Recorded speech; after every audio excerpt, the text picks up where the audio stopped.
पवन group Dhule शहरच्या वतीने श्रीराम नवमी निमित्त साबुदाणा खिचडी केळी वाटप याबाबत अधिकृत अशी की गेल्या अनेक वर्षापासून या ठिकाणी धुळे शहरातील पवन ग्रुपच्या वतीने श्रीराम मंदिर आग्रा रोड धुळे या ठिकाणी भव्य स्वरूपात भंडारा महाप्रसादाचे आयोजन करण्यात येत असते। यावेळेस महाप्रसाद म्हणून साबुदाणा खिचडी केळी वाटप करण्यात येत असते।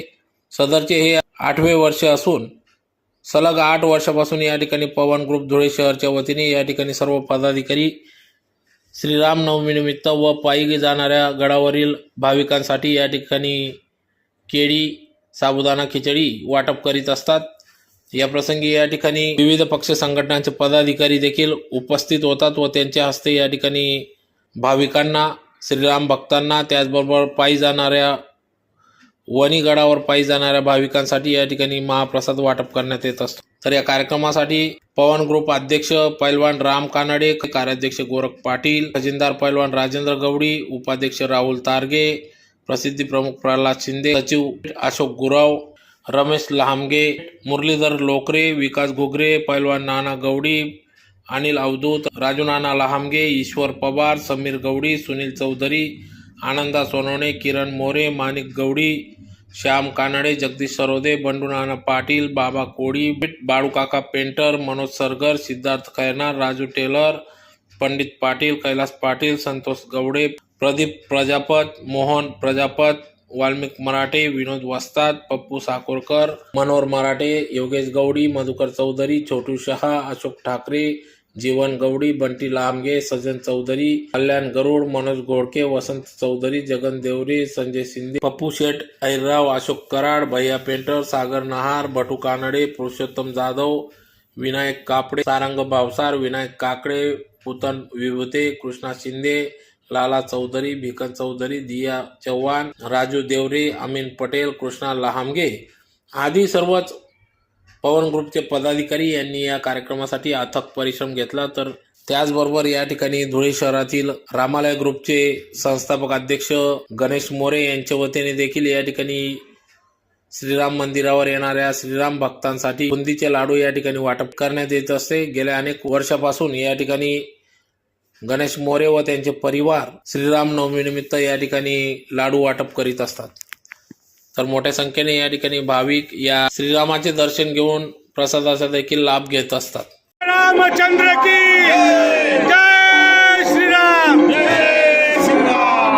आजच्या या पावन पर्वावर धुळे महानगरीत राम जन्म उत्सव समितीच्या वतीने व पवन ग्रुपच्या वतीने हा उत्साह मोठ्या उत्साहात सर्व भाविक भक्तगण, ज्येष्ठ नागरिक, माता भगिनी या ठिकाणी श्रीराम मंदिरामध्ये दर्शन घेऊन व येणारे शिरपूर मध्य प्रदेश MP कडचे भाविक भक्तगण गडावर जात आहेत। त्या अनुषंगाने सालाबादाप्रमाणे पवन ग्रुपच्या वतीने हे 8वं वर्ष असल्या कारणामुळे या ठिकाणी सर्व भाविक भक्तांना साबुदाण्याची खिचडी व केळी रसपान वाटप करण्याचा कार्यक्रम पवन ग्रुपच्या माध्यमातून होत आहे।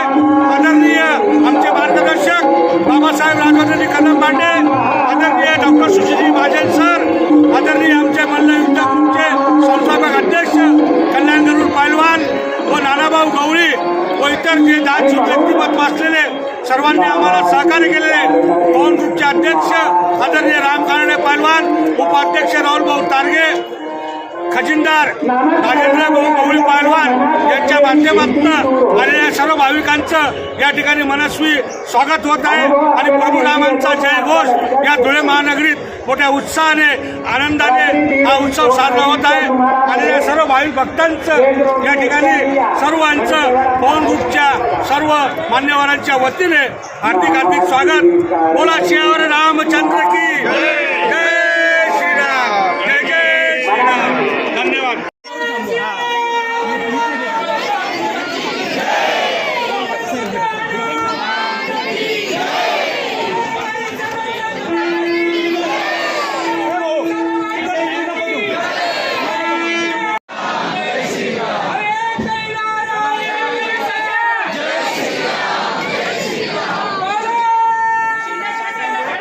श्रीराम प्रभूंचा जन्म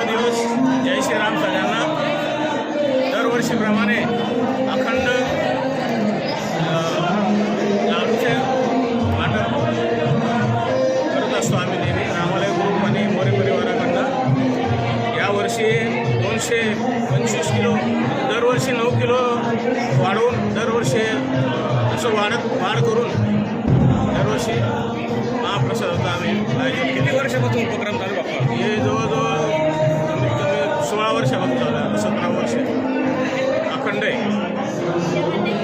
जय श्रीराम. समस्त गुणेकर जनतेला प्रभू पट्टाभिषेक सेवा मंडळ संस्थान आग्रा रोड पुणेतर्फे रामनवमीच्या हार्दिक शुभेच्छा. आग्रा रोड येथील राम मंदिर हे 150 वर्ष पुरातन असून इतर राम मंदिर आणि या राम मंदिरामध्ये खूप फरक आहे. आपण कुठेही गेलो तर प्रभू श्रीराम, लक्ष्मणजी आणि सीतामाता याच्या उभ्या मूर्ती आपल्याला दिसतात. हे माझ्यामध्ये भारतातलं एकमेव मंदिर असं आहे की जिथे रामाच्या मांडीवर सीता बसलेली आहे. वामांका रूपे सीता हा जो श्लोक आहे तो या इथे खऱ्या अर्थाने सिद्ध झालेला आहे.